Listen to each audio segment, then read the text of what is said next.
Bismillahirrahmanirrahim. Alhamdulillahilladzi azzaza man ta'azzaza bi'izzatihi wa ahana man ta'azzaza bighairihi. Ashhadu an la ilaha illallah wahdahu la syarika lahu fi mamlakatihi wa ashhadu anna sayyidana Muhammadan abduhu wa rasuluhu safwatu khalqihi. Allahumma salli wa sallim wa barik ala sayyidina maulana Muhammad wa ala alihi wa sahbihi wa dhurriyyatihi wa atba'ihi ila akhiril abad, amma ba'd. Yang kita hormati dan kita muliakan para habaib dan para ulama, muhibbin, hadirin, hadirat rahimakumullah. Puji syukur setinggi-tingginya kita haturkan kehadirat Allah Subhanahu wa ta'ala atas limpahan taufik hidayah dan inayahnya, sehingga kita pada malam ini kembali dapat berkumpul bertemu di majlis yang penuh berkah dan rahmat ini. Salawat dan salam kita haturkan selalu keharibaan junjungan kita Nabi besar Muhammad sallallahu alaihi wasallam dan seluruh keluarga, sahabat, zuriat dan pengikut beliau ila yaumil qiyamah. Para muhibbin rahimakumullah, al-hikmatu tsaminatu wal 'ishrun ba'dal mi'ati tsaniyah minal hikamil 'ataiyah. Qala al-imam Ahmad ibnu Athaillah as-Sakandari rahimahullah wa nafa'ana bi'ulumihi wa asrarihi. Hikmah yang ke-228 dari Al-Hikamil Athaiyah. Berkata Imam Ahmad ibnu Athaillah as-Sakandari rahimahullah, in raggabatkal bidayatu zahadatkan nihayat, in da'aka ilaiha zahir nahaka anha batin.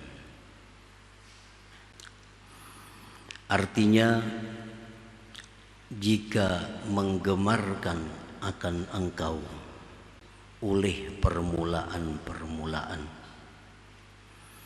maka tiada menggemarkan akan engkau oleh kesudahan-kesudahan. Jika mengajak akan engkau kepadanya oleh yang zahir, maka mencegah akan engkau daripadanya oleh yang batin.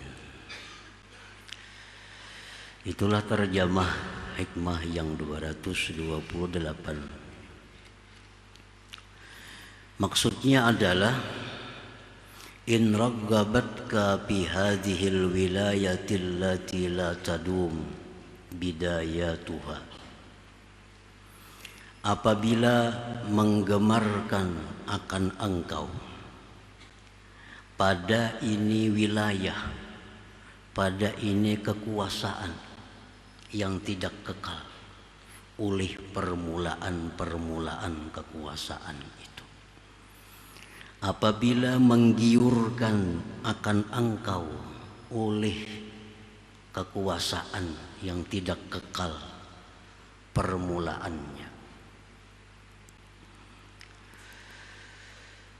Permulaan kekuasaan itu sangat menggiurkan. Kata azimin nasilaka, seperti memuliakannya manusia kepada engkau, seperti mengagungkannya manusia kepada engkau. Kalau kita punya wilayah, kita punya kekuasaan, maka manusia akan mengagungkan kita, akan memuliakan kita, menghormati kita. Wa nubudhi awamirik, dan lulusnya perintah-perintah engkau. Kalau kita punya kekuasaan, perintah kita lulus. Jadi kita laksanakan ini, dilaksanakan orang. Jadi kita bangun ini, dibangun orang. Jadi kita rubuh ini, dirubuh orang. Wa tayassuri ma'asyik, dan mudahnya kehidupan engkau. Kita punya kekuasaan. Nak makan ini ada, Anak minum ini ada. Anak berpakaian ini ada. Anak berkendaraan ini ada. Nah itu sesuatu yang menggiurkan. Sesuatu yang menggemarkan. Dan itu berada dalam sesuatu yang namanya wilayah kekuasaan. Jadi kekuasaan itu zahirnya atau permulaannya itu menggiurkan. Zahadatka nihayatuha, tidaklah menggiurkan akan engkau kesudahan-kesudahannya. Nah, jadi kekuasaan itu awalnya menggiurkan, akhirnya menyedihkan. Zahirnya menggiurkan, tapi batinnya menyedihkan. Para muhibbin rahimakumullah. Zahadatka nihayatuha, maka tidaklah menggiurkan akan engkau kesudahan-kesudahannya itu kekuasaan. Apa kesudahan kekuasaan itu? Kafaqdi tilkal wilayah, seperti hilangnya itu kekuasaan. Kekuasaan ini pasti hilang. Pasti hilang. Imma bil azal, ada kalanya dengan berhenti atau diberhentikan, au bil maut, atau dengan kematian. Wal huzni ala firaqiha, dan sedih berpisah kekuasaan. Sedih. Wa syiddatil mas'uliyah bil akhirah, dan sangat bertanggung jawab di akhirat kelak terhadap kekuasaannya itu. Nah, para muhibbin rahimakumullah. Jadi artinya bahwa wilayah yang namanya kekuasaan itu zahirnya memang menggiurkan kita. Karena banyak kemudahan-kemudahan yang kita dapat, kesenangan-kesenangan yang kita peroleh. Tetapi pada batinnya kekuasaan itu adalah tidak menggiurkan. Karena bagaimanapun kekuasaan itu akan berakhir dan akan sedih karena berakhirnya kekuasaan, dan di akhirat kelak akan mempertanggungjawabkan di hadapan Allah Subhanahu wa ta'ala. Jadi kalau kita mencari kemuliaan dengan kekuasaan, maka itu adalah sesuatu hal yang dianggap keliru, dianggap yang salah. Kita hendak jadi orang mulia dengan kekuasaan, itu adalah sesuatu yang keliru. Karena kekuasaan itu akan berakhir, maka kemuliaan kita pun ikut berakhir juga. Para muhibbin rahimakumullah. Qala Rasulullah sallallahu alaihi wasallam, innakum satahrisuna 'alal imarah wa satakunu nadamatan yaumal qiyamah. Ujar Nabi kita bahwasanya kalian itu ingin mendapatkan kekuasaan, dan bahwa kekuasaan itu akan menjadi penyesalan engkau di hari kiamat. Nah ini ya maksudnya, permulaannya zahirnya menggiurkan, tetapi batinnya, ujungnya akan menyedihkan.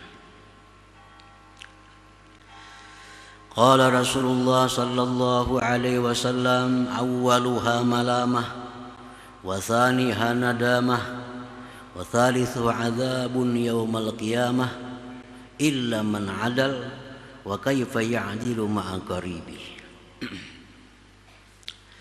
Rasulullah bersabda lagi, yang namanya kekuasaan itu permulaannya adalah celaan. Di tengah-tengahnya itu penyesalan, dan ujung-ujungnya adalah azab di hari kiamat. Illa man adal, kecuali orang yang adil. Kecuali orang yang adil. illa man adal, kecuali orang yang adil. Kalau dia adil, maka tidak akan ada azab hari kiamat tentunya. Wa kaifa ya'dilu ma'a qaribih? Rasulullah bersabda, bagaimana dia bisa adil dengan keluarganya? Bagaimana bisa adil dengan keluarganya? Wa kaifa ya'dilu ma'a qaribih? Para muhibbin rahimakumullah. Wa qala Rasulullah sallallahu alaihi wasallam, ma min ummati ahadun waliya min amrin nasi syai'a lam yahfazhum bima yahfazu bihi nafsah illa lam yajid raihatal jannah. Tidak ada dari umatku seseorang yang memegang satu wilayah kekuasaan, dia tidak menjaga rakyatnya dengan sesuatu yang dia jaga dirinya, melainkan dia tidak akan mendapatkan bau surga. Artinya ini seorang penguasa, dia hanya menjaga dirinya, menjaga keluarganya, menjaga kelompoknya, tapi kadang menjaga rakyatnya. Nah, orang seperti ini kadang akan dapat bau surga pada hari kiamat. Ukuran adilnya seorang penguasa itu, ukuran adil seorang penguasa itu adalah bahwa dia jaga rakyat seperti dia jaga dirinya sendiri. Itu adil. Adil ini terlalu sulit ukurannya. Adil itu relatif. Orang-orang yang menang biasa dia menganggap adil. Tapi orang-orang yang kalah menganggap itu keputusan kada adil. Adil itu relatif. Tapi ada standar keadilan. Standar keadilan itu apabila seorang raja itu menjaga rakyatnya sama dengan menjaga dirinya sendiri, itulah raja yang adil. Ini yang dimaksud ya Nabi, illa man adal, kecuali orang yang adil, yang selamat. Nah, para muhibbin rahimakumullah, hadal wa'id ala man waliya wilayatan wa ja'alaha fursatan litanfidhi syahwatih wa la ya'dilu biha. Ini ancaman-ancaman, peringatan-peringatan Rasulullah sallallahu alaihi wasallam kepada para pemimpin. Ini ancaman-ancaman ditujukan kepada orang yang memegang satu kekuasaan, dia jadikan kekuasaan itu kesempatan untuk meluluskan hawa nafsunya dan dia tidak adil padanya. Nah, jadi ada ancaman-ancaman tentang orang yang berkuasa. Orang yang berkuasa masuk dalam neraka. Orang yang berkuasa akan gugur di Siratal Mustaqim. Orang yang berkuasa akan dipasung. Itu ancaman-ancaman ditujukan kepada orang yang berkuasa yang tujuannya untuk meluluskan hawa nafsunya, mengumpulkan kekayaan sebanyak-banyaknya tanpa memperdulikan penderitaan rakyatnya. Nah itu. Para muhibbin rahimakumullah. Jadi kalau semuaan penguasa itu diancam. Penguasa-penguasa itu banyak yang dijamin Allah masuk surga. Seperti Abu Bakar Siddiq radhiyallahu anhu. Ini penguasa. Umar bin Khattab radhiyallahu, ini penguasa. Utsman bin Affan radhiyallahu anhu, penguasa. Sayyidina Ali bin Abi Thalib karramallahu wajhah, penguasa. Ini penguasa-penguasa yang sudah dijamin oleh Allah masuk ke dalam surga. Artinya bahwa kekuasaan itu kada identik dengan ancaman, dengan neraka. Orang-orang yang bisa menggunakan kedudukannya dengan baik, dia akan masuk kelompok sahabat yang 4 tadi. Nah, tapi orang-orang yang menggunakan kekuasaannya untuk hal-hal yang negatif, nah, dia akan masuk di dalam ancaman yang disampaikan Rasulullah sallallahu alaihi wasallam. Nah, para muhibbin rahimakumullah. Nah, adapun pemimpin-pemimpin yang menjadikan wilayah itu, kekuasaan itu sebagai amanah. Nah, dia dapat kekuasaan ini dianggapnya bukan kesempatan, tapi ini amanah. Dan dia jadikan itu kekuasaan alat li khidmatil ummah, alat untuk berkhidmat kepada umat. Dan dia adil pada kekuasaan itu. Nah, maka ini imam, ini pemimpin bimaqamin rafi' indallah subhanahu wa ta'ala. Ini orang pada kedudukan yang tinggi di sisi Allah subhanahu wa ta'ala. Jadi orang menganggap bahwa kekuasaan itu amanah. Amanah, bukan nikmat, bukan nikmat. Jadi salah besar orang yang dapat kekuasaan itu lalu sujud syukur. Salah besar. Salah besar. Ini kekuasaan bukan nikmat, ini amanah. Kalau nikmat itu mudah disalahgunakan. Tapi kalau amanah artinya beban. Nah, orang-orang yang adil itu orang yang menganggap kekuasaan itu amanah. Nah, dia gunakan kekuasaannya sebagai alat untuk berkhidmat kepada umat. Ada yang rumah rusak bisa dibangunakannya. Ada orang yang kadang mampu obat, dibiayainya berobat. Ada orang kadang mampu sekolah, digratiskannya sekolah. Nah, ini kekuasaan dijadikannya alat untuk berkhidmat kepada umat. Bahwa bimaqamin rafi' indallah. Nah, ini orang di tempat yang tinggi di sisi Allah subhanahu wa ta'ala. Para muhibbin rahimakumullah. Rasulullah SAW bersabda, ahabbun nas ilallah yaumal qiyamah wa adnahum minhu majlisan imamun adil. Manusia yang paling disukai oleh Allah pada hari kiamat, yang paling dekat daripada Allah pada hari kiamat itu imamun adil, pemimpin yang adil tadi. Pemimpin yang adil. Wa qala Rasulullah sallallahu alaihi wasallam, yaumun min imamin adil afdalu min ibadati sittina sana. Satu hari kerja dari pemimpin yang adil itu pahalanya sama dengan ibadah rakyat 60 tahun. Ini si pemimpin ini dia bekerja dengan adil. Dengan adil. Nah, satu hari dia bekerja dengan adil, nilai pahala yang diberikan Allah sama ibadah rakyat 60 tahun. Nah, ini pemimpin-pemimpin yang adil. Rasulullah SAW menyatakan sab'atun yuzilluhumullah bi zillihi yauma la zilla illa zilluh, imamun adil. Ada 7 golongan manusia yang dinaungi oleh Allah pada naungannya, pada hari tidak ada naungan selain naungan Allah. 7 kelompok manusia yang di padang mahsyar itu dapat naungan khusus dari Allah. Yang pertama, imamun adil, pemimpin yang adil itu.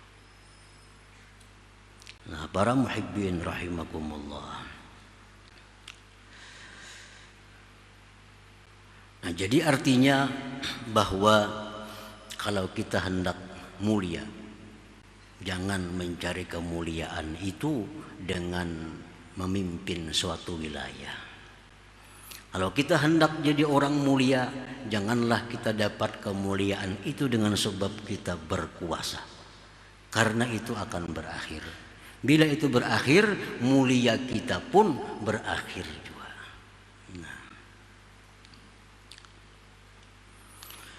Wa in raggabatka fil izzah allati la tadum kal mal zahadatka nihayatuha li faqri tilkal izzah wa huzni firaqiha wa tudil hisab yaumal qiyamah.